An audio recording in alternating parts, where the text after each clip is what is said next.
Welcome into another edition of McCready Siskey, powered by Rain Total Body Fuel. I'm Neal. That's Tyler. What's up, brother? Just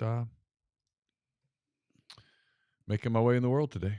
Watching the news. Trying not to focus on the news. Trying to just go do my thing. Had a nice walk earlier today. Gonna go get a workout in a little bit. Well, there's no weight left. You lifted all the weight. All of it. That's good. I was in there. I get in and out though. That's what she said. That's what I've heard. Man, this is how we're gonna start the show today. I'm just trying to have a laugh, man. The explicit on a different reason.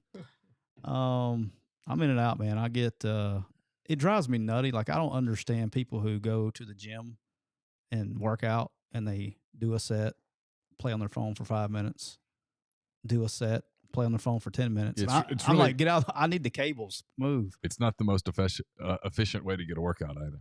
It drives me because you're not getting the cardio part of it when you do it that way. I did chest, bis, tris, back, and shoulders today in 21 minutes. Wow. Look at you. 3 sets of 10. Did you get your walk in? No, not today. Been busy. Okay. So I didn't have time to. Walking takes, my walk, the way I do it with incline, takes a minute. So I got 5 miles in the other day because I do it on, I got to where I'm at 7% incline. Mm-hmm. So it's basically you're walking uphill for an hour and 15 minutes to get 5 miles in. Yeah. So I got up in Fayetteville yesterday and got my run in early. Made myself do it. I was really proud of myself because I was like, oh, man, I don't want to get up. You know, the hotel room's really cold. Oh, yeah. And it's great. It's the best. It was super cold, and I just didn't want to get up. But I'm like, I got to get up. Got to go do it. And I did. Went down and got a coffee, and then went and got my run in. I was proud of myself. Let's go. All right, here we roll? Yep. I'm thirsty.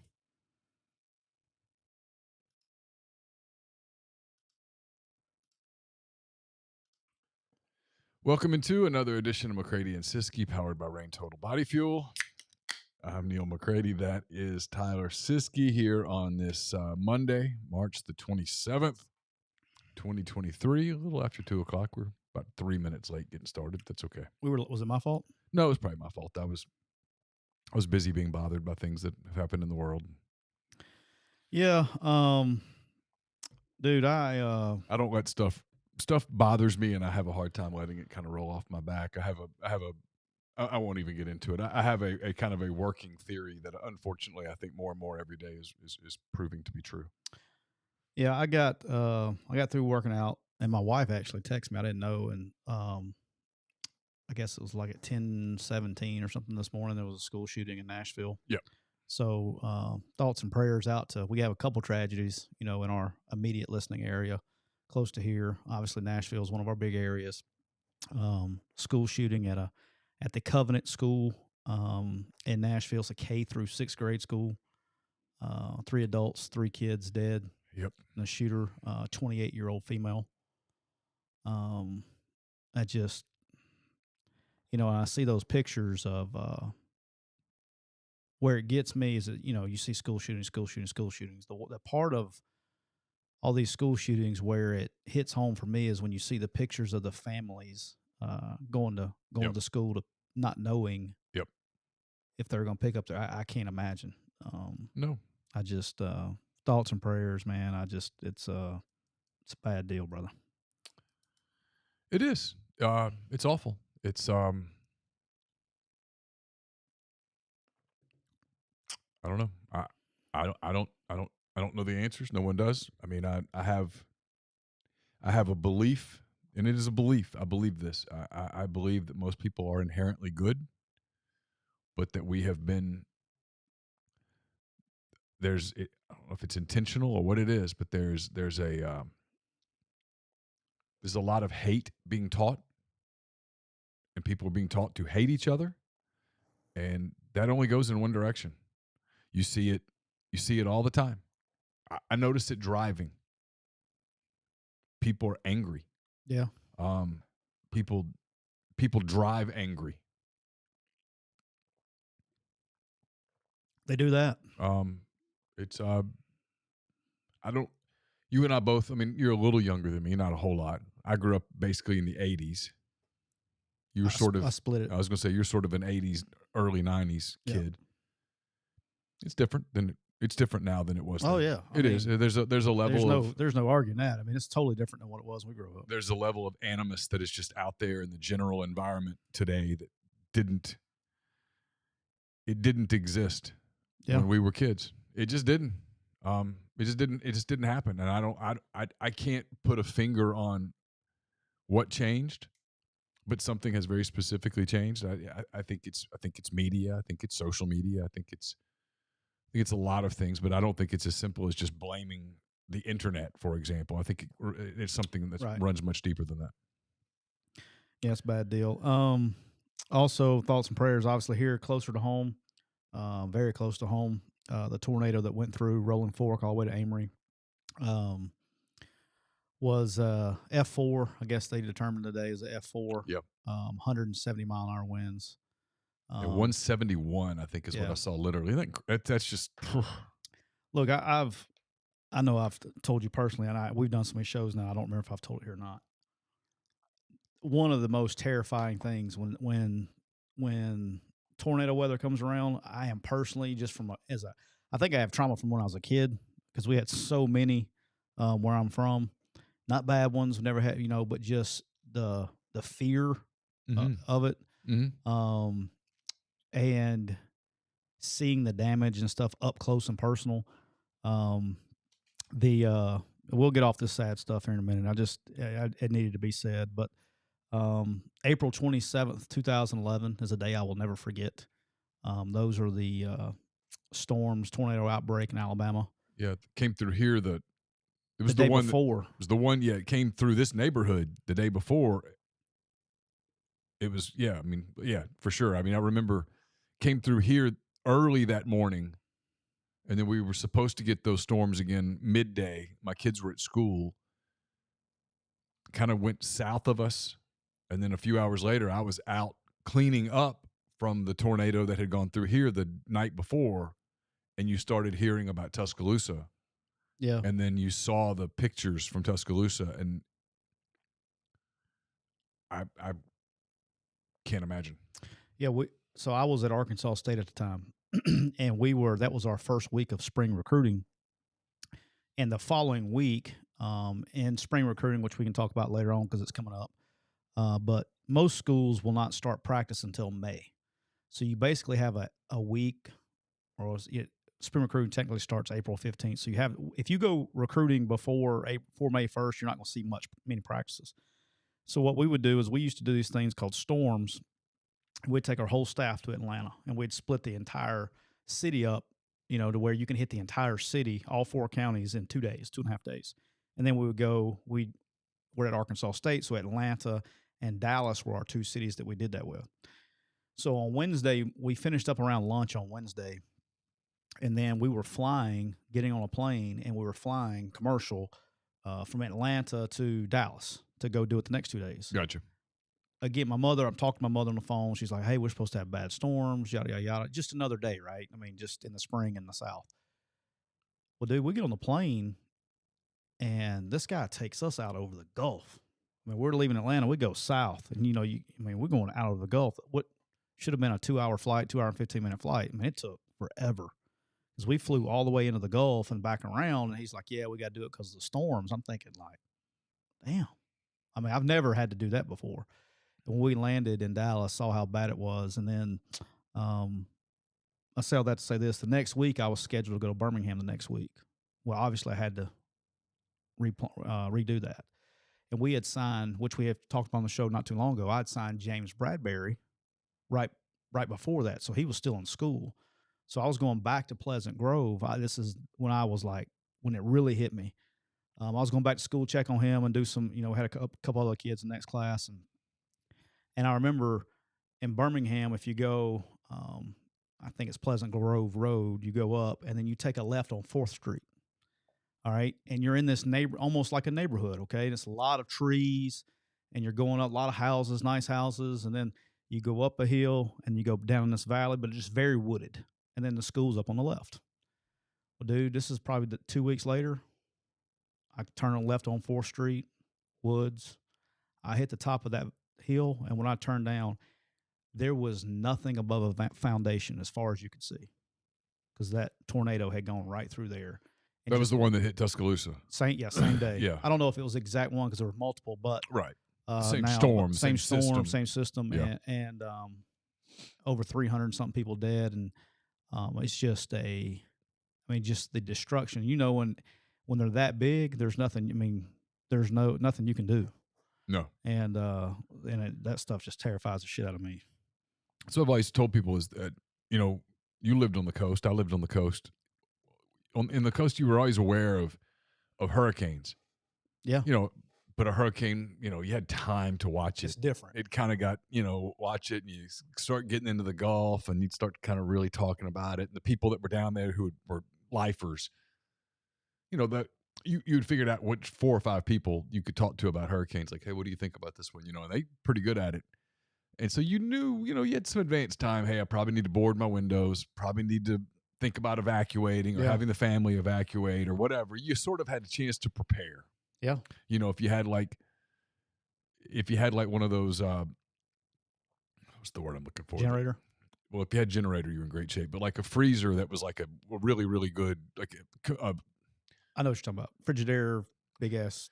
Well, what I was trying to say was like one of those coolers that's they take out in the Gulf last. Yeah. Keeps everything. Yeti. Thank you. I feel like we're playing a game. Charades. We would not be very good on the team. You lost. Yeah. So, if you had one of those, you were thinking, you were kind of prepare yourself for, hey, we might be without power for a few days. Right. Right. You don't get that with a tornado. No.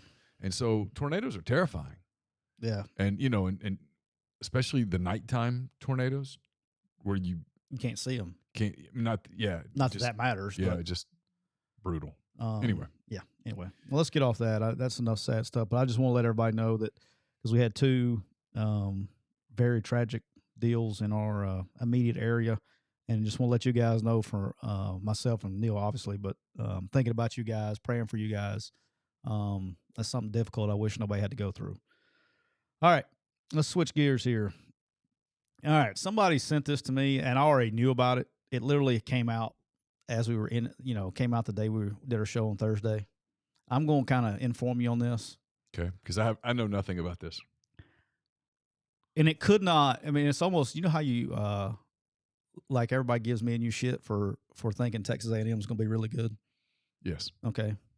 And in fairness to those people, by the way, we deserve it. I mean, I totally get the criticism. Yeah. I mean, I deserve it. There's a part of me that wants to kind of fight back and be like, well, look, no, you're right. Yeah. I mean, you're right. I get it. And they're like, then why do you do it? I'm like, have you seen how talented their roster is? Yeah, but they do this every year. And you're like, it's true. Yeah. I can't argue. So it's kind of like one of those things when you jinx yourself. So I'm sitting there and I'm giving my man Charlie Baker props on the NCAA. Mm-hmm. I gave him a round of applause. You did. And if you noticed, I just didn't really participate. You didn't. Ask me why. You didn't know about that. Literally, that afternoon, this comes down the pipeline. Yeah. All right, Ferris State. Okay, for those you don't know who Ferris State is, it's a Division II program who has won back-to-back football national championships. Where's Ferris State? I have no idea. Okay, I'm gonna find You look it up. I do not know that. I probably should have done that. All right, so here we go. After the game, so they play the national championship game. It's in Big Rapids, Michigan. Okay. It's the home of the Bulldogs. All right. So they play the national championship game at McKinney ISD Stadium there in Texas. Okay. All right. That stadium has a strict no tobacco policy. Okay. All right. So after they win the national championship this year, after 2 players, not 1, 2 of their entire players light up cigars. Okay. You have a problem with that? No. They won a national championship. Yeah. And they lit a cigar. 2 players, not 1, just 2 of them though. Okay. All right. Sure. They also did the exact same. It was their second natty in a row, by the way. Okay. All right. So they also did the same thing the year before in the same stadium when they won. 2 players? Multiple players. Okay. And because of that, in this stadium, this is a high school stadium, has a strict no tobacco policy. Okay. They were issued fines by the NCAA and told not to do it again after year 1. Okay. All right. So prior to the second game, Okay. the coaches and staff go to the players and say, hey, look, guys, we got in trouble last year. If we win, we're not lighting up cigars. Everybody got that? We're not doing all that stuff. Okay. But these two players, two knuckleheads, Kids being kids, decided to buck the system, light it up. And then the other thing they did was when you go to these if you go to a bowl game or you go to a preseason game, like when I was at Alabama, we'd go play in the Georgia Dome back in the day in the preseason. There would be like your stickers would be in like temporary stickers would be in the locker room, you know? Oh, sure. So a couple players took a couple stickers off the wall that said Ferris State on them. Okay. Okay. So far, I'm having. Are you okay? So far, I'm having a hard time getting all that triggered. You just don't know where you're at right now, right? I mean, so far, what you've told me is the coaches told the kids don't smoke cigars if we win, and a couple of them did because two exactly because kids are kids. Kids are kids, and that's fine. At the end of the day, that's really no harm done. And so far, you're telling me that they've taken some stickers off the wall that were going to come off the wall anyway. Okay. Okay. Both situations, when they lit the cigar yes, and when they took the stickers, were immediately addressed by the coaches and the staff to stop. Okay. All right. So some coach said, dude, we told you about that. Joe, we told you not to light the that shit cigars. Yeah, put the damn cigar I can tell you down. how I would be. First of all, I wouldn't care. But if I was in that situation that happened, I would be like, dude, are you serious right now? Just put that out. Yeah. That'd be the extent of it. Okay. So the NCAA, their punishment, they suspend the head football coach, Tony, and I hope I pronounce your name right, Annese, Okay. for a game. And not just any game. They're not suspending him for the first game of next season, Neal. They're going to suspend him for the very first playoff game that they get into. But why? Okay, hold on. Stop. Stop. He's suspended. Stop. So Coach Tony, Yep. who handled the Did everything he was supposed to do. the first time, was anyone harmed? Here's No. my question. Was there any damage done by the cigars? No. No fire? Nope. Nothing was destroyed? No. All right, the stickers that came off the wall, did they, by tearing the sticker off the wall, did they No. do some sort of structural damage to No. the facility? No. Okay, so I'm all for accountability, but I'm also like a common sense guy, Mm-hmm. which is why me covering college sports doesn't really work. How is it the head coach's fault? It's a great question. That's why I'm puzzled. And so if you, all right, first of all, for people that don't know this, but why if he's going to be suspended? Number one, he just shouldn't be suspended. You got bigger problems, I would hope. And if that's your biggest problem, if this is the biggest problem you got, then you should like go outside today, breathe in some fresh air, and say, "We're kicking ass." and here's the kicker. So they appealed, okay, to the NCAA. They appealed the decision about suspending him for a game. Ferris State did. Yes. Okay. Got denied. On what grounds? That they broke the rules. And here's where I have a problem with this. All right. So, Alabama-Tennessee game every year. Okay. It's literally known as the cigar game. Yeah. And it would, I never asked questions, but after the game, every year I was there. Tennessee won for the first time this year in a while, right? So every year I was there, we beat them pretty good. And you would go in the locker room, and players would have boxes of cigars, like in their bag and stuff. I don't know where they got them from, but they had a lot of cigars. There were more cigars than Tony Soprano could smoke in a year. All right. I mean, there were cigars everywhere. Okay. The only time anybody ever said anything I did bring this up sometime. I think the week with Alabama, I got in trouble. Almost got arrested going out of the. You told me about this in Knoxville. Right. The cop didn't like me lighting up my cigar, and I was looking around, and the other 150 people that had cigars in their mouth. I don't know why he picked my little ass out. I guess because I was the smallest guy. I looked like the most insignificant person, I guess, in gear. Are you a cigar person, by the way? Do you like them? I don't dislike them, but Okay. I don't go out of my way. I'm not like a connoisseur. My brothers both smoke cigars, and yeah, you put it in a good way. It's not that I dislike them, but I don't like them. Does that make any sense? I don't like, oh no, I don't like that. But if I ever smoke one, I don't like the way it feels. I don't like that you can't get the taste out of your mouth for like 7 years. I just don't. Yeah, no, that's it. Your mouth feels like an ashtray. Yeah, I'm not a cigar person. Like I know coaches that instead of dipping will chew on cigars. Like that's their dip, Okay. right? I mean, this is just a complete and utter, like, what the hell are we doing? Like, they had to pay $15,383 for cleaning and repair. That's for just the being stickers. that's just being extra. You know, I can't. I'm in the wrong field. Yeah, that's extra. I can't even describe to you. But the fact that, okay, let's say that you go, hey, look now, NCAA calls down and say, hey, look, you're going to get suspended a game if this happens. Okay, let's say that happened. Okay. Why not? Why are we waiting until a playoff game to suspend the guy? If you're going to suspend the guy for a game, what's wrong with the first game? You know what I mean? Like, think about all the things that go on and all the rules that are broken in the NCAA, and we're going to suspend the guy for this? Like, I feel like this is like Oklahoma State getting hammered in basketball about probation a couple years ago. Like, this is like, I mean, hey, look, anytime, and like one of the worst I'd ever been a part of was actually here at Ole Miss. When I told you, it's like Ole Miss was driving 75 on the interstate of a speed limit of 70 and got thrown in jail, and thrown in jail for speeding going 5 miles over the speed limit. Dude, this makes the Ole Miss thing look silly. Like how much overreach this is. I mean, it's a freaking cigar, man. Yeah, I don't. He not only should he not be suspended from a playoff game, he shouldn't be suspended from any game. I mean, suspend him from the first quarter of the spring game if you just nothing. have to.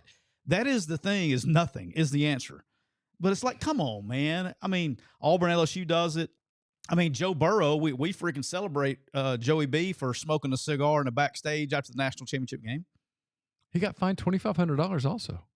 Yeah, and that's a lot of, like, look, those guys don't get paid now. There's high school coaches make more than Division II coaches. I mean, what are we doing? What are we fining him for? See, this is my problem, right? There's got to be a person who raises his or her hand in the room when this decision is going down and goes, but why? I mean, why? Well, it's the rule. Okay. I bet the person who came up with that decision is a lot of fun to hang out with at parties. Oh, can you imagine how many masks he or she wore? How funny would it be if you go back and look at the committee and the chair committee's first name is Karen?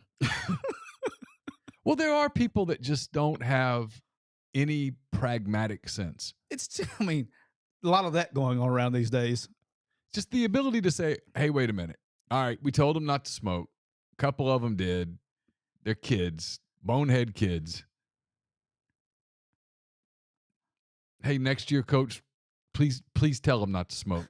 I mean, it's like they had a hookah full of weed or something. They're just hot boxing the locker room. Like, that's what kills me, man, is like, I've literally, when we were in Tennessee, I think that's what pissed off the Tennessee police officer so bad, is I literally, because it was like it's a little ass locker room. It's not very nice and kneeling. I mean, so it's a small locker room. Yeah. Those kids were trying to hot box the locker room. You know what I mean? Like on purpose. Everybody's lighting it up and just trying to I'm like, but it's still funny. There's nothing like criminal or suspicious. Can you imagine how awesome would it be to get our good friend Charlie Baker, our new buddy at the NCAA, to call Nick Saban and say, hey, you're suspended from the first college football playoff game that you have to coach in because your guys two of your players smoke cigars. Now, how do you think that conversation is going to go over? Poorly. You chose poorly. Yeah. No, it's not. I mean, but again, it's ludicrous, man. I mean, I get most facilities are tobacco free these days. All of them. I mean, Every one of them. it just, you understand that some things just, no one's getting harmed, right? This isn't like for example, we crack down on hazing with fraternities and stuff because people got harmed. Because when you pour vodka down someone's throat and you alcohol poison them and they're in a coma and they die, you have harm. We should stop that, right? Yeah. There's harm. There's a reason why they're cracking down on targeting. Why? Because we're trying to protect people. Correct. We don't want people to be injured, to be maimed. We don't. We want to fix that. And it might lead to a conversation about, well, we've gone too far. Football's a physical game, blah, blah, blah. But at the end of the day, your heart's in the right place. The goal of this is to protect people, to protect the players on the field from being harmed. And sometimes that means that maybe the game's going to get impacted a little bit. That's okay. Yeah. If there's no harm, it's not like guys are like bringing in blowtorches going, hey, that's where you go, hey, wait. You could burn something down. Hey, don't use that flamethrower to light your cigarette, right. please. Here's a match, dumbass. Right? It's if there's no harm. That is actually the hardest part in those games is finding a way to light the cigar. It would blow your mind how many players bring hella cigars with no way to light them. I'm not surprised because they don't smoke. But it's just not, if nobody's harmed, don't sweat it.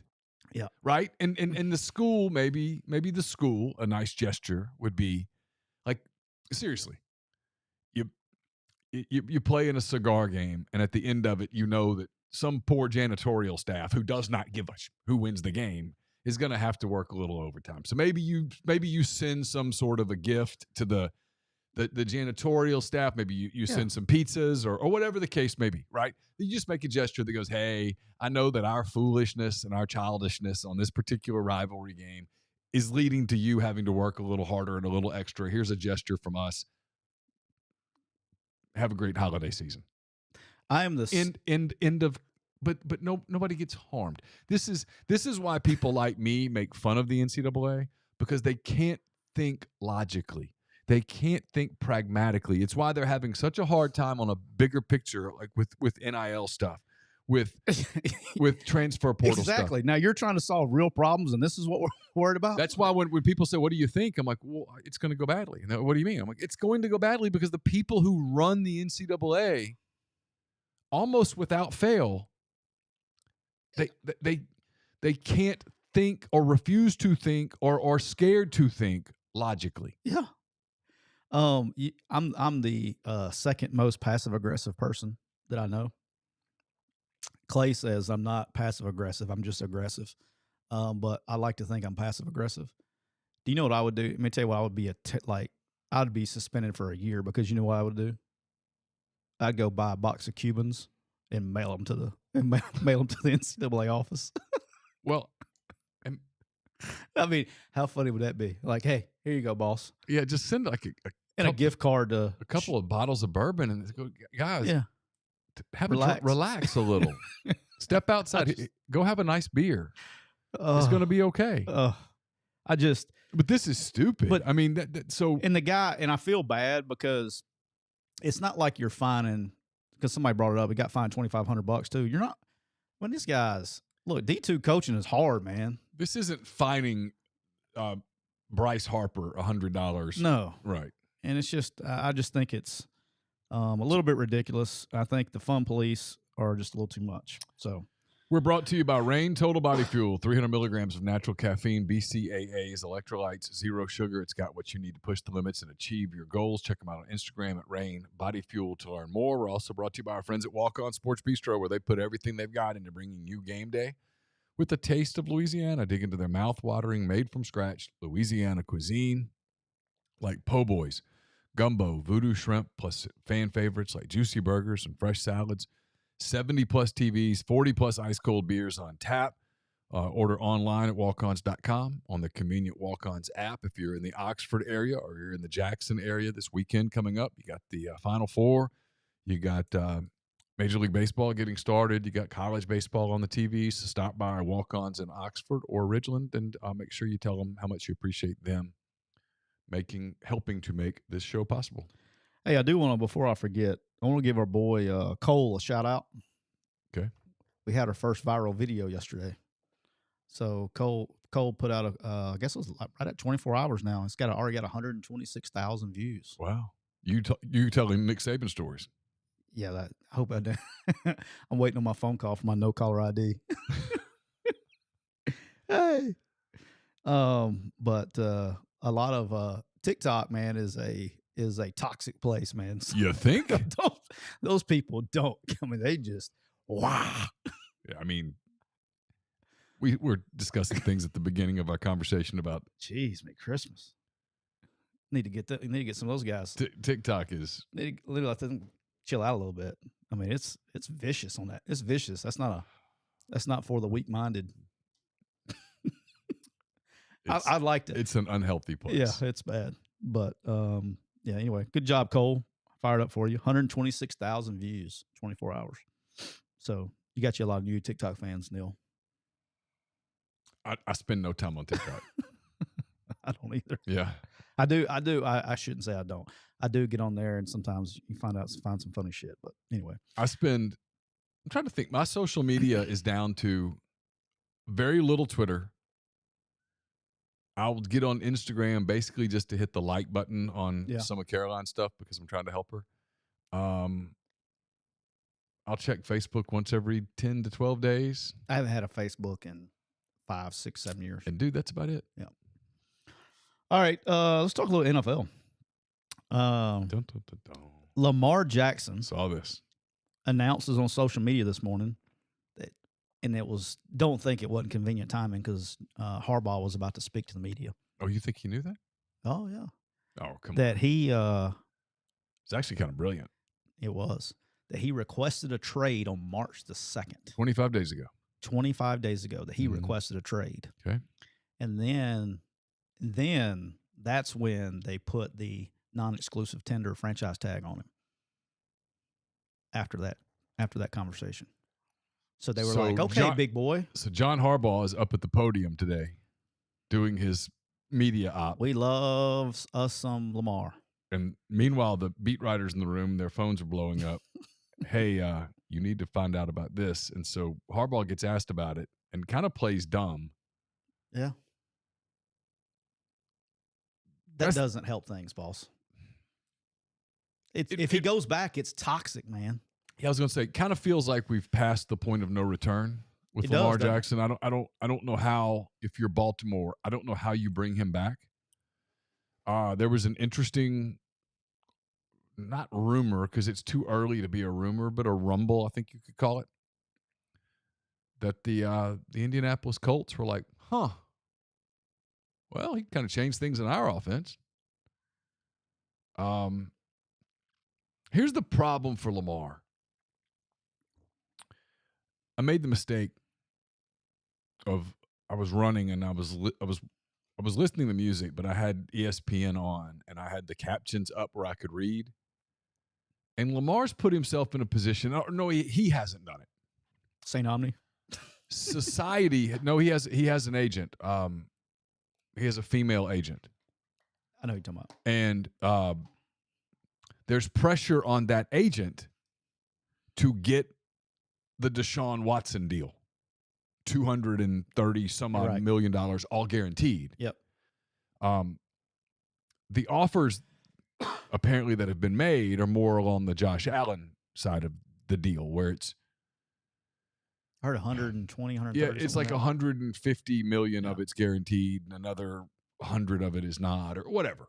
I don't know. It's a lot of money. Yeah. So he has this pressure on him to get a deal that I'm not sure he can get. Like the Cleveland Browns gave a deal to Deshaun Watson that, frankly, nobody else would give. Now, good for Deshaun. And if you can get it, that's what you're worth. But when everybody else goes, yeah, but we're not going there. Like, we're not establishing that as a new market. And there's this battle right now with ownership around the league that don't want to set the precedent of 100% guaranteed. Now, you can argue whether it should or shouldn't be. That's fine. I don't know. I'm not involved in that. That's not really germane to what I'm saying.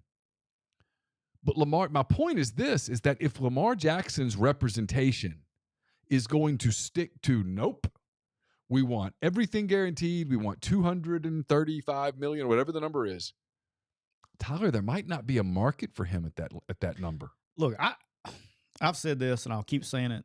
It's not that Lamar Jackson, to me, this has nothing to do with his playing ability, how good he is, how much he changes games. Mm-hmm. My whole deal is he can't stay healthy. Now, if you told me Lamar Jackson played every single game, every single year, and he's playing like that, dude, pay the guy every cent that he wants. Well, how many seasons has the guy finished? Well, and some of that though is the fault of the Ravens. They haven't done a great job of protecting him. They haven't done a great job of giving him the kind of weapons that some of his contemporaries have. He certainly doesn't have the receiving core, for example, that Joe Burrow has. But look, he's a great player. He's an elite quarterback. But the point is that if a team gives Shohei Ohtani $1 billion, that's what he's worth. Right. Right? But if Shohei gets $1 billion and Mike Trout goes, okay, well, I want $1 billion too, and there's no market giving him $1 billion, it doesn't really matter whether he feels like he should get $1 billion or whether the people feel like he should get $1 billion. If you can't get the $1 billion, well, then you're not worth the $1 billion. And right. And I don't know if I'm even making sense here. No, I 100% understand what you're talking about. So Cleveland gave Deshaun Watson that money, and therefore that's what he's worth. Good for him. Kudos. But the fact that the other 31 teams in the league look at that deal and go, not us, means that you might not be able to get that. And if you're stubbornly sticking to that as are you willing to sit out a year and take the lost money that you would take? Are you willing to truly hold out of camp? Those are the questions that are facing Lamar Jackson right now. And look, at the end of the day, those are answers that he has to decide on his own. What do you think he's worth?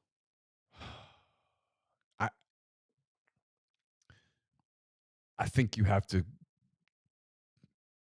wait and see. If I'm a team, I want to see, okay, what does Burrow get? What is his new deal? What is Herbert's deal? Well, I think that's what they're doing. Yeah, and the Ravens are. And then you slot him in under those guys. I mean, I think if you ask 50 NFL experts, name your top 5 quarterbacks. Right. Okay. In some order, after they're going to say Mahomes is number 1. Yep. Everyone's going to say Patrick Mahomes is number 1. Then there's going to be some debate about Joe Burrow, Josh Allen, Justin Herbert, whether people think that or not. I'm just telling you, if you ask 50 NFL people, you're going to get that conversation. I feel like I'm leaving someone out. Probably Aaron Rodgers. Yeah, he's a little older now, so probably not him anymore. But I don't think they're getting to Lamar any earlier than 5th. And there are probably some people that are ahead of him at 5. So the market, look, Trevor Lawrence. Yeah, Lawrence. I would rather have Trevor Lawrence today. Yeah. If I have a franchise, just franchise X. Do you want Trevor Lawrence today moving forward, or do you want Lamar Jackson today moving forward? I'll take Trevor Lawrence. Right. I'll take Mahomes. Yep. I'll take Allen. I'll take Burrow. I'll take Herbert. I'm scanning quickly. I mean, you're up there. I mean, that's about right. Then Lamar. So he's 6th. Yeah. You know, where does that come in the money? And this is where the Deshaun Watson deal, from a market standpoint, kind of screwed the market. And ownership is, people say, well, they're colluding. Okay, well, you have to prove collusion. Good luck. I mean, are they colluding? Yeah, they probably are. Good luck with that. But can you prove that the Bengals are calling the Ravens and going, hey, whoa, hey, don't do it? Because if you can't prove it, then it doesn't really exist. No, you're 100% right. But I'm with you. I think it's so toxic. I think he has to go. And so here's the next question from a trade standpoint. This leads into what I think you want to talk about next, which is you've got these 4 young quarterbacks that are coming out in this draft. In some order, Bryce Young, Will Levis, C.J. Stroud, and Anthony Richardson. They're all coming out in this draft at the end of April. Yep. So the question that you have with the perspective in a market with the team, let's take the Raiders as just an example. Okay, they went and got a stopgap in Jimmy Garoppolo. Maybe they're in the market for a quarterback. Their question would be, all right, do we want to go $240 million and get Lamar Jackson, or do we want to get a quarterback on a rookie scale deal?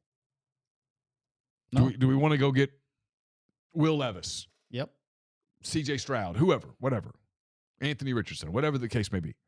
I think right now a lot of those teams go, you know what, give me the quarterback on the rookie scale deal, because if you look around the league, if you handle the rest of it right, and you have a quarterback on a rookie scale deal, you can really build around that quarterback and then figure out how to pay and when to pay that quarterback down the road. Yeah. Again, my whole deal is I don't have a problem. Pay the guy. If you knew he was going to play 17 weeks in the playoffs, play the guy. But he never finishes a season because he always gets hurt. Always gets hurt.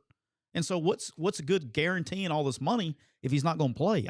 So here, Alan brings up a couple of numbers, and here's part of Lamar Jackson's problem. Yeah. Russell Wilson got $49 million per year. Yeah, robbed him. Good for him. Yeah, good for him. But it was a terrible deal for the Broncos. Yeah. Kyler Murray's getting $46.1 a year. Again, good for him. No question about it. His agents did a good job. Yep. But I don't think too many people around football would go, yeah, it's a great deal, man. Arizona, y'all really handled that well, right? They didn't. Yep. And so people look at Lamar and they go, well, yeah, he's better than both of those guys. Yeah, and I agree. He's much better than Russell Wilson. He's much better than Kyler Murray. But is he worth $50 million to your franchise? And the Ravens have called his bluff and done the non-exclusive tender. Hey, if you're worth it, let's go see if you're worth it. And the Ravens are basically saying, see, I go a step further than what you just said. Yeah. I think the Ravens are saying, we don't think you're worth it. We've had you. You're a good guy. You're whatever, but you didn't get us to the promised land. We don't think you're worth it. Yeah, no, man. And I mean, it tells me what the Ravens would like to do is they'd like to trade him. Get some value out of it. Gets value out of him, and then maybe get up high enough in the draft to take a swing on one of the new guys. Yep. Speaking of the new guys, good transition. So Stroud, Levis, and Young all had their pro days last week. Yeah. And I know this is going to shock you. Guess what? They were all is a disaster. They were all just great pro days. What'd you do over there, dude? I just hit my foot on something. My feet. I saw a look of pain coming across your face. After running as much as I've been running, my feet are so sensitive. I'm sorry. But shocker, man, they were great. Mm-hmm. They all just, you would not believe the ball coming out of their hand. Well, actually, I would. And the release and how far he throws it and how accurate he was. They're super healthy. They're in tip-top shape. Nobody's trying to kill them. They've been professionally trained. They're all super talented players. No one's hitting them. Yeah. There's nobody defending the receivers that are running the routes. Yep. Everything's kind of orchestrated. Yeah, they're all going to do really, really well. I mean, again, all of those guys, Bryce Young, C.J. Stroud, who was the other one? Will Levis. Yep. Guess who's going to look good this week? Oh, Richardson. Holy shit. I mean, yeah, they're all going to look, because they're all, they all have all the tools, or a variety of the different tools, to be super quarterbacks. That's why this is going to be such a fascinating draft. I just get when the pro days come around, it's like I already start rolling my eyes. I do too. Well, like, Ole Miss has their pro day on Wednesday. Okay. I'm going to give you my journalism opinion on this that is so completely unpopular. Okay. I will go. It's my daughter, Campbell. Let her know that I'm podcasting. Tell her I said hello. Okay, 1 second. I always send everything okay, first of all. You have to do that. But I will go and I will ask myself, why am I here? What am I doing here? I don't cover the NFL. What am I doing here? Ooh, player X jumped 32 inches. Awesome. Okay. What am I doing here? It's literally what I think at every one of those things. And the only time that's interesting at all, last year was interesting to watch Mike Tomlin and the coach with the Panthers, who's now at Nebraska, Matt Rule. Watching those guys, really watching Matt Corral, you could tell trying to kind of figure out, what do we think about this guy? What do we Yeah. talking to people. When you watch a quarterback, I do like watching quarterbacks live, but here's the best way I can describe it to you is pro day with quarterbacks, especially elite quarterbacks. We'll throw a baseball reference in here. Okay. It's like going to the ballpark 2 hours early and watching Freddie Freeman or Ronald Acuna or whoever. If they wanted to. The most impressive BP I've ever seen is Nolan Arenado. If they want to. Holy And that's saying God. if they want to, because a lot of times they don't. They're trying to work They're on working on things. other things. They can damn near hit every pitch out of the park. Oh, for sure. Easily. Yeah. And not even stress about it. Arenado was hitting 480-foot bombs. Yeah. So you're putting a he was hitting the ball so hard that I was down the third baseline and I was like kind of scared. Yeah.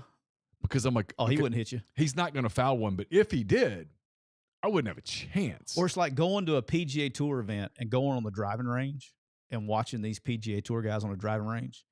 Every shot, you're like, oh yeah. It's oh different. my gosh. Yeah. Or watching them on TV, like this scares the shit out of me because I obviously love golf. Watching on TV is some guys in the rough, and every fan is lined up, 2 feet from them, and you're like, I'm like, dude. Like I watched, they had the WGC match play, which you should have. I know you're not a golf guy. You would have actually enjoyed this last week's tournament. Around the bracket, they do a match play bracket. They have 64 golfers. Yeah. And this winner, you move on like the NCAA bracket. Mm-hmm. Jordan Spieth had hit one right. So the fans were lined up. The hole was on the other side of the fans. And he's like, oh, y'all stay there. He was cutting it around the fans back there. I'm like, dude. No. Like, actually, he was slicing it. He wasn't cutting it. He was slicing it up to fairway. And I'm like, dude, like, just misses it a groove. And somebody's getting their teeth knocked out. No, I'm good. Because the ball's coming off like 120, 130 miles an hour. And I'm like, no. I will never forget, by the way, Jimmy Walker, who's the shittiest golfer in the PGA Tour. Jimmy Walker hit my wife at the Memorial 2 years ago. And we went to the Memorial during the summer, during COVID. Went to the Memorial. He hit my wife. He was in the hunt. He was in contention on Saturday. He hits my wife on a par 5 with his drive. Didn't even say sorry. We just got up there and started bitching about his lie. So, but yeah, those guys, it hurts, man. My wife had a big-ass bruise. Hit her right in the freaking shoulder. But yeah, anyway. Jimmy Walker was in good times, right? I have no idea. I have no idea. I know what good times is. I just dated myself. Yeah, I know what good times is. JJ. Was it JJ? It was the last name Walker in that show? I don't know. I watched Sanford and Sons before the Braves on Sanford TBS. Sanford Sons was awesome. Yeah, that's what I watched. Were you Team Fred or Team Lamont? I'm on Fred. I'm always on Fred. That's my man. What'd you think of Grady? Dude, I hadn't watched that show in forever. Shady Grady. I need to go back and watch that show, man. Poor old Lamont, man. Lamont got tired of his dad. Yeah. Like, Dad, you're killing me. That was a great show. But anyway, here's the thing that drives me crazy is all these gurus with these comps, okay? There's nothing worse in life that I hate than player comps. I get asked about them all the time.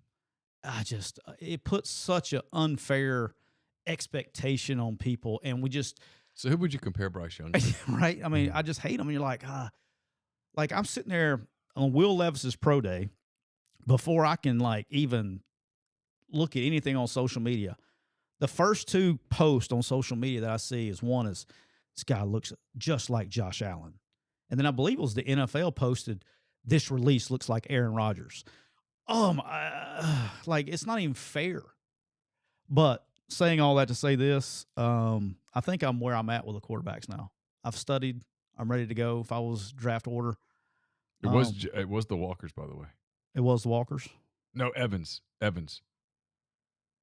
J.J. Evans. How did you go from Walker to Evans? Because the actor who played J.J. his real name is Walker, right? Jimmy Walker. Okay, all right. How about that? See, I was kind of in the ballpark. You were in the ballpark. Yeah. That's what happens when you get old. You're kind of all over the place. Florida Evans. Remember Florida? It was Esther Roll played in that role. Dude, that's back when the Braves were on TBS. I mean, Good Times was 1974 to 1979. Esther Roll was amazing in that show. She was really, really good. Now I got to go back and watch Sanford and Sons on repeat on something. I'll find it on something. Nathan Bookman, he was like the janitor. No. Yeah. Sorry. No, you're good. But anyway, long story short, at the end of the day, when it comes to the quarterbacks, we'll talk about the draft coming up. I have made where I would kind of figure them out after watching everything again. I think they all have high ceilings. I would have to pick off the floor. My personal picks, I would take Bryce Young, C.J. Stroud, Will Levis, and then Anthony Richardson, based on floor, Okay. not ceiling. If you went on ceiling, what's your ceiling ranking? Oh, my ceiling, Anthony Richardson's always going to be 1. Okay. But his floor is the lowest floor. So right? do ceilings. Ceiling, I would go. Anthony Richardson, Will Levis, C.J. Stroud, just backwards. Okay. Fascinating. Yeah, Will Levis has a very high ceiling too. He does. I may like his mentality second, but I like the shit in his neck. I like Will Levis. I do too. But look, I've told people this. Everybody does the college thing with Will Levis, and I get it 100%. I talked to NFL people over 2 years about Will Levis, and they love him. They love him. They love him. And this was before they got to meet him, and he's got a lot of it. In the same way that I think Bryce Young has it just in spades. The question on Young is just simply size. Yes, it's size. And it's the same thing. You start thinking about how the NFL is getting so far away from hitting the quarterback and doing everything like that. He doesn't run around like Kyler Murray, even though he's the same size. But I do think I would take Bryce Young first, C.J. Stroud second, Will Levis third, Anthony Richardson fourth. I mean, in the order of quarterbacks, not necessarily the order of the draft, but that's who I would take. All right, let's switch gears, get a little basketball before we get out of here today. All right. I know you're going to be all over this one. You ready? Texas is going to hire Rodney Terry as the head coach, which we talked about, a couple weeks ago. We thought it would take a Final Four. Did not. Took an Elite Eight. But do you think – here's my question to you. Okay.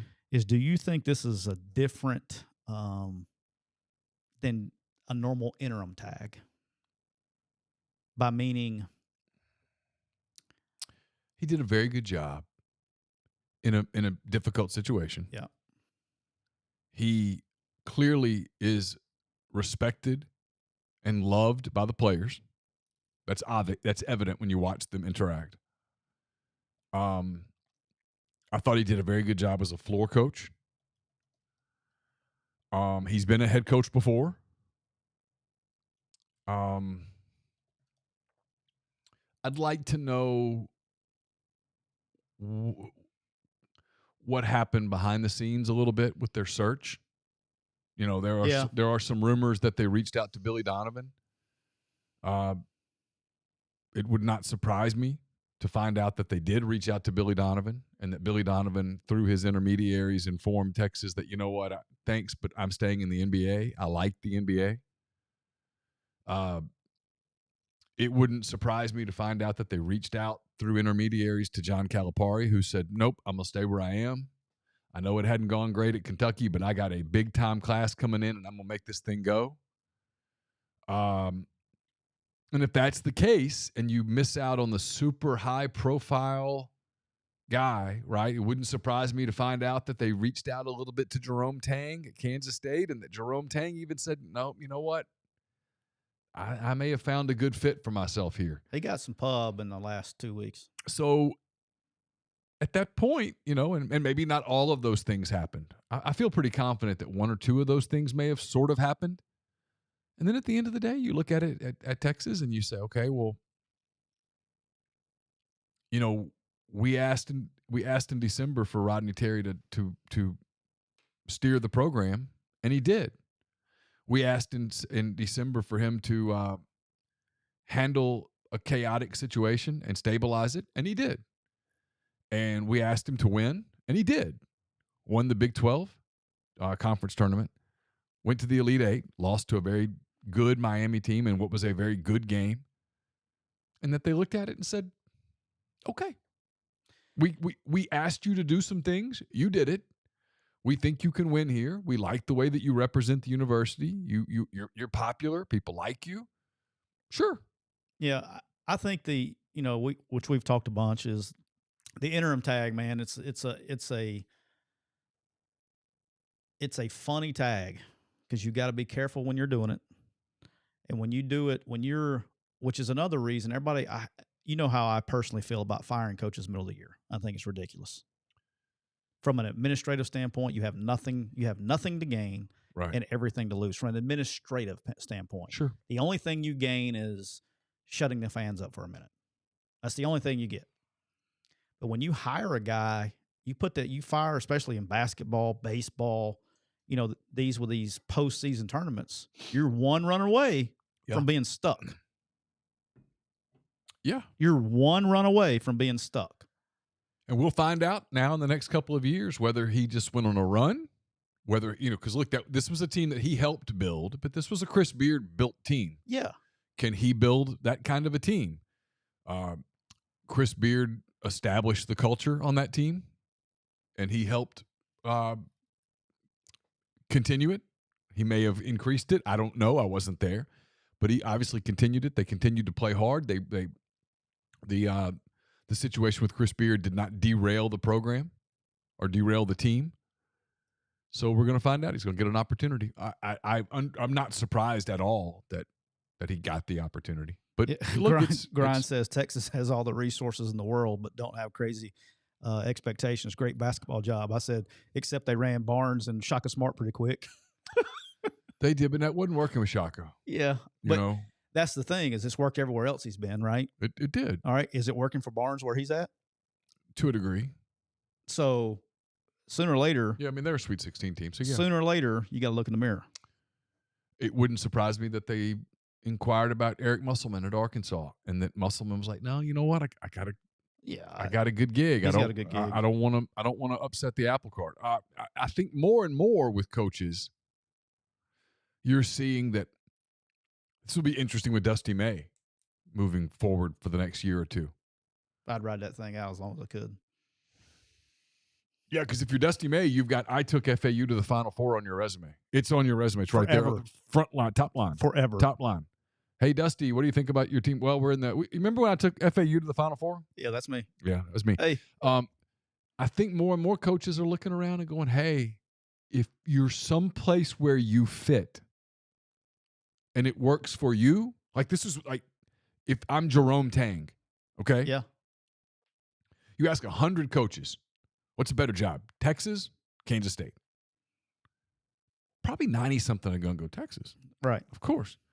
But if you're Jerome Tang, you're like, yeah, but I've figured out how to do it here, I think. Got a good atmosphere. Everybody loves you. You get to kind of recruit who you want. Not one player on their team not one player started at Kansas State. I know. So if you feel like, and you could be proven wrong, but if you feel like, hey, I think I may have solved the Rubik's Cube here. Doesn't mean that if you scramble the cube and put me a new cube at someplace else, I might look at that thing and go, I don't know how to get all the greens in one place. But he thinks, hey, I've kind of figured, look at that. Look, I got it right here. Yeah. I think sometimes your best bet is just ride it out. No, I stay where you are. I 100% agree. I think too many times, way too many times, coaches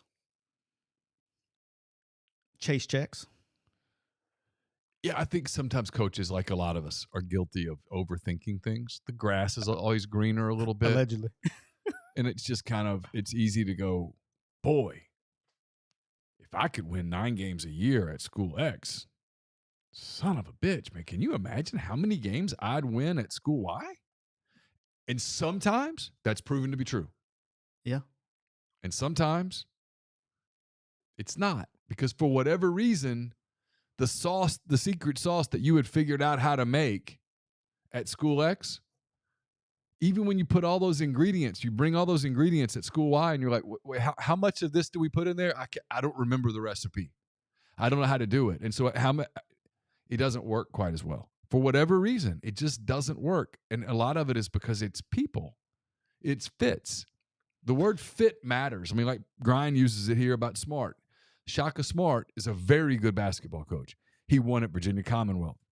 He went to Texas and he just didn't win. He goes to Marquette and he wins big. Yep. What does that tell you? Did Shaka Smart take a hiatus? Forgot how to coach for a little bit. From being a good coach? No. But it just tells you that he didn't fit there. Right.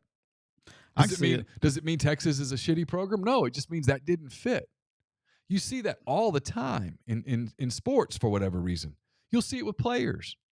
A player goes to a new place. He got a new contract or whatever, and he feels like he's got to press. And next thing you know, he's in a slump. And next thing you know, it's a disaster. And he gets out of that place, right? And he goes to a new place, and you think, well, that guy's done. And you look up, and he's like, he's the comeback player of the year, and he's, you know what I mean? Yep. Happens all the fit matters in everything, not just sports and jobs and stuff like that. Fit matters. No, it does. All right, let's talk about this real quick before we finish the basketball stuff up and get out of here today.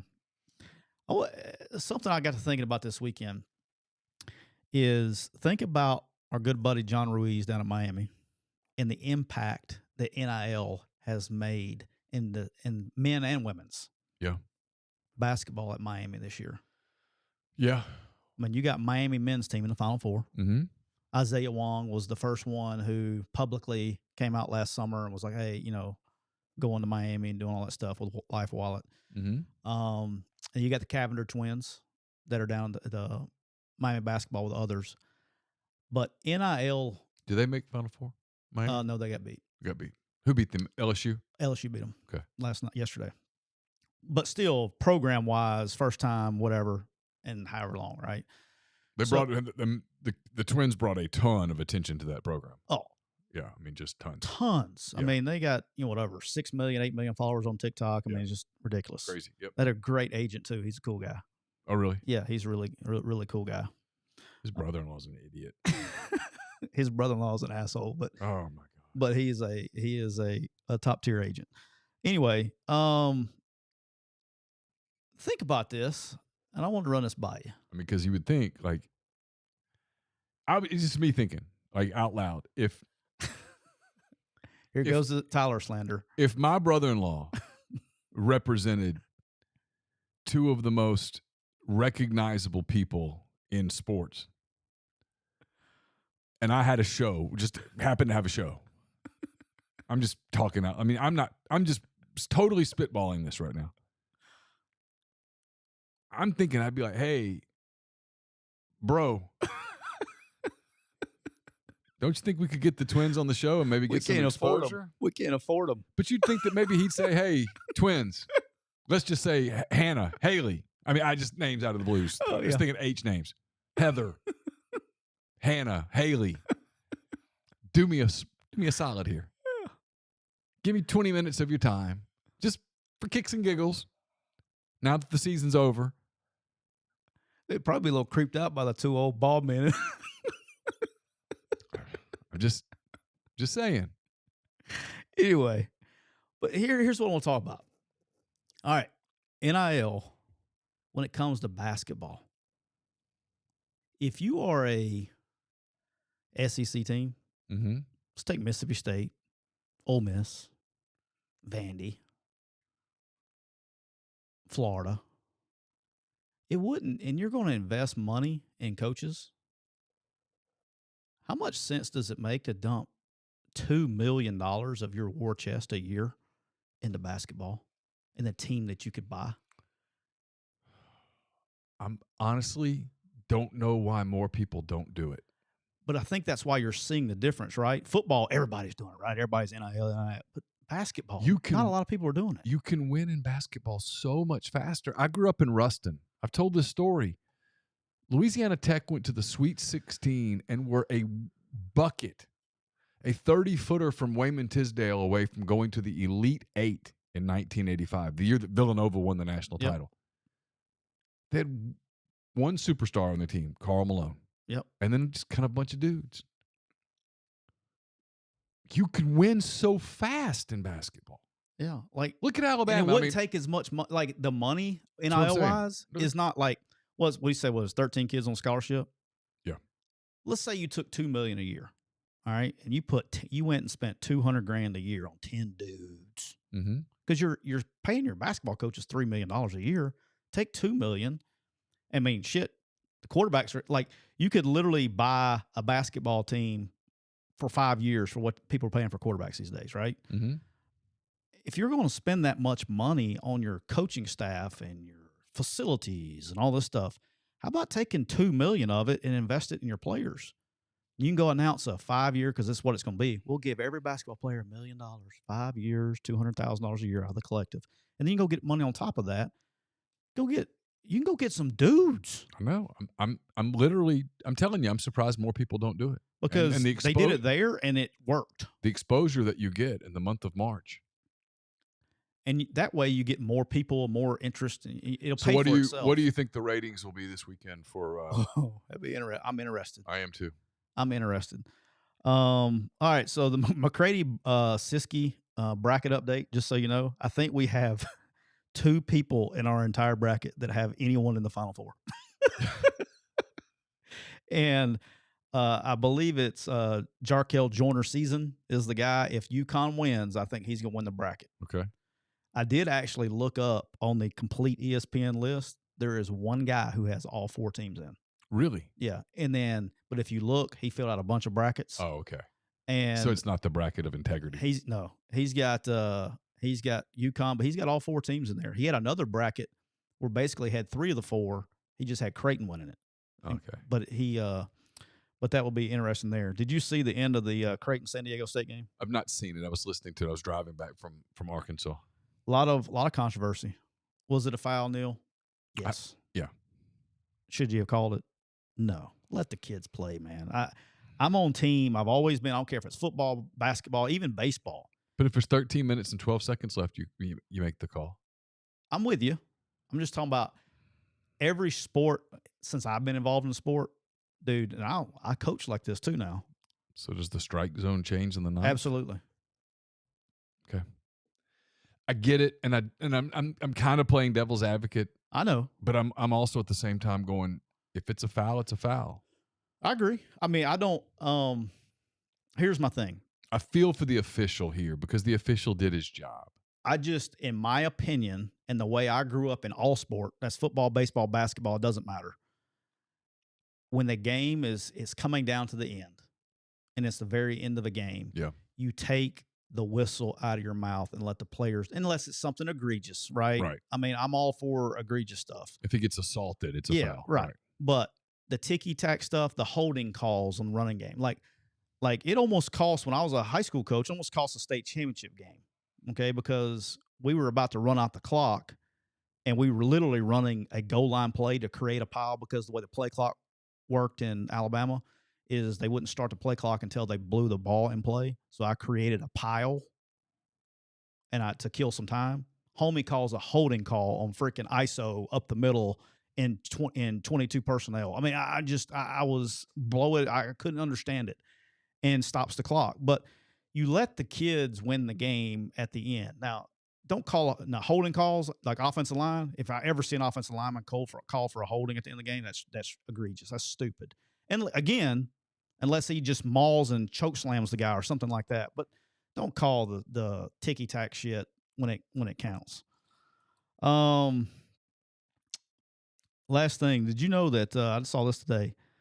Only one time in the history of college basketball has a 4 seed won a national championship. I did not know that.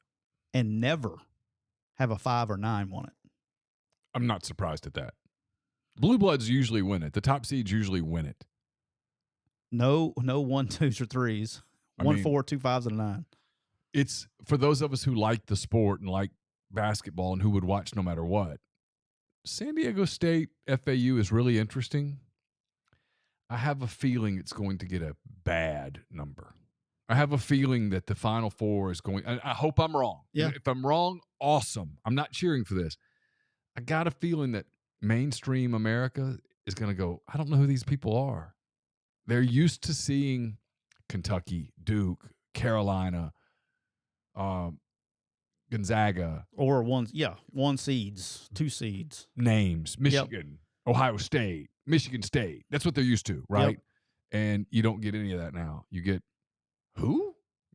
San Diego State, FAU. Right. One of them is going to play for the national title next Monday. That is unbelievable. When you think about it, the national championship game is going to feature either San Diego State or Florida Atlantic. That is locked in stone.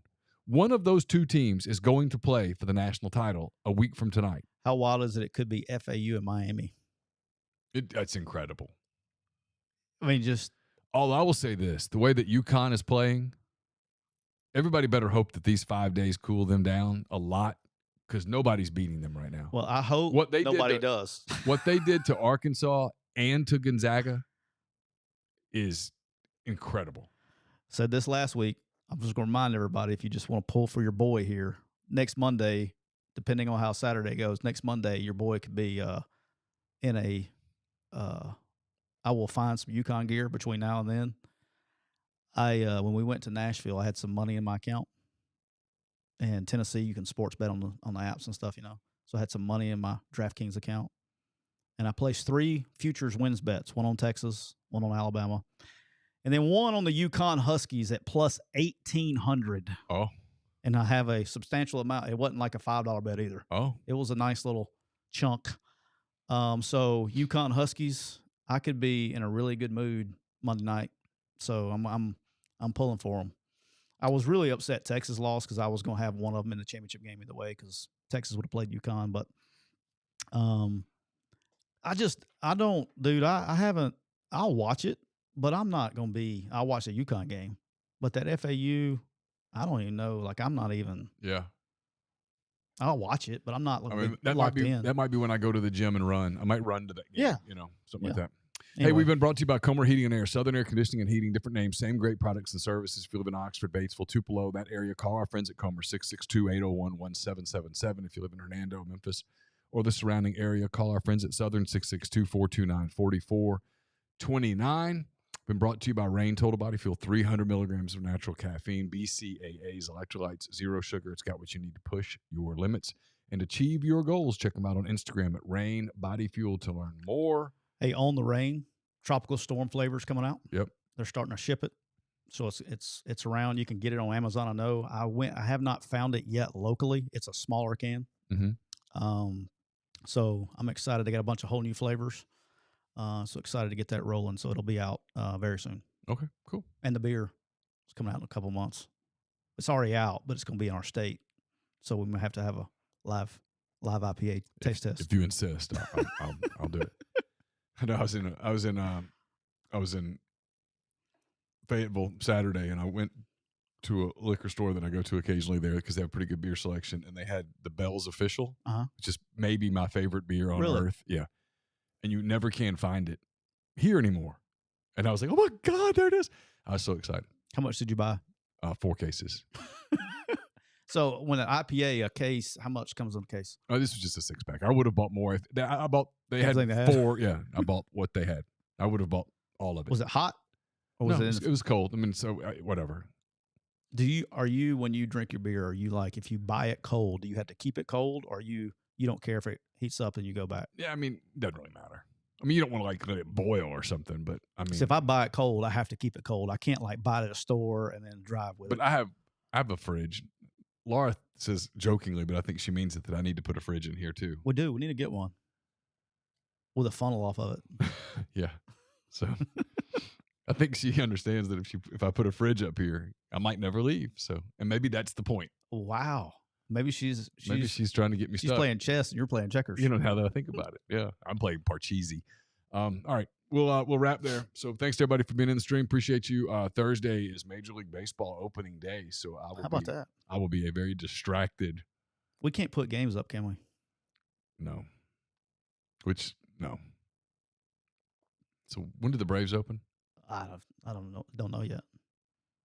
I just know if it's baseball this weekend, opening day, it's time to start baseball DFS. I'm a big daily fantasy guy on baseball. I'll get you a schedule. Hold on. I'll tell you real quick. I'd like I love, have you ever played daily fantasy? Nope. Cubs and Brewers open Thursday at 1:20. Orioles and Red Sox, my Orioles open at 1:10. The Braves at 12:05 Central Time in D.C. against the Nationals. Fried and Corbin in that game. So the only thing, what I hate, look, I don't say I hate it. The very first part of the year is always low scoring. So if you're a wager bet on the unders because you got aces versus aces to start the year. Yep. And then it takes a couple of weeks to get them off cycle before you can start hitting your money line parlays. Like once it gets off cycle, betting baseball, I'm a baseball bettor. Now I take money lines. I don't do the first 5. I don't do all that stuff. I just take straight money lines. But you can find pitching matchups to where you can hit some parlays, especially when the aces go against the 4th guy or whatever it is. And so it takes a couple of weeks for them to get off cycle. Yeah, they're taking the rain out of the forecast on Thursday. They've been talking about rain, but now high of 47 and partly cloudy in Chicago. Woo. On Nice Thursday. and breezy. Marcus Stroman and Corbin Burns throwing heat in cold weather. Have fun, hitters. Going 100 pitches going 80 pitches and getting them out. Yeah. All right, we'll wrap it up there. We'll talk to you guys again soon. Have a great week, and we'll talk to you later on another edition of McCready and Siskey, powered by Rain.